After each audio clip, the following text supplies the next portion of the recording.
Hello বন্ধুরা, গল্পের ঘোটালাতে আবারও স্বাগতম। পায়ান ফ্যানদের বহুদিনের স্বপ্ন অবশেষে সত্যি। গতকালকের পর্ব দেখে উত্তেজনায় ফেটে পড়েছেন দর্শকরা। পরিণীতার গতকালকের এপিসোড যেন এক কথায় পুরো আগুন। যে মুহূর্তটার জন্য এতদিন ধরে অপেক্ষা করছিল পায়ান ফ্যানরা, অবশেষে সেটাই দেখা গেল পর্দায়।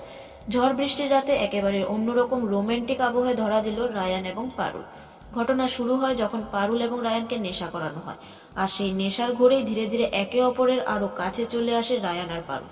চোখে চোখ রাখা, একে অপরকে অনুভব করা, আর সেই আবেগঘন মুহূর্তগুলো দর্শকদের মন ছুঁয়ে গেছে একেবারে।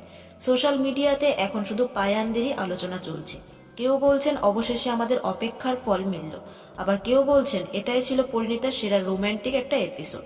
তবে প্রশ্ন একটাই থেকে যাচ্ছে, এই রোমান্টিক রাত কি রায়ান আর পারুলের সম্পর্ককে নতুন মোড় দেবে, নাকি এই মুহূর্তের পর তাদের জীবনে আসবে নতুন কোনো ঝড়, না নতুন কোনো সমীকরণ সম্পর্কে? সেটা জানতে হলে অবশ্যই দেখতে হবে পরিণীতার আগামী পর্ব। আর তোমাদের কেমন লাগলো রায়ান পারুলের এই রোমান্টিক নাইট, সেটা কমেন্টে অবশ্যই জানাও।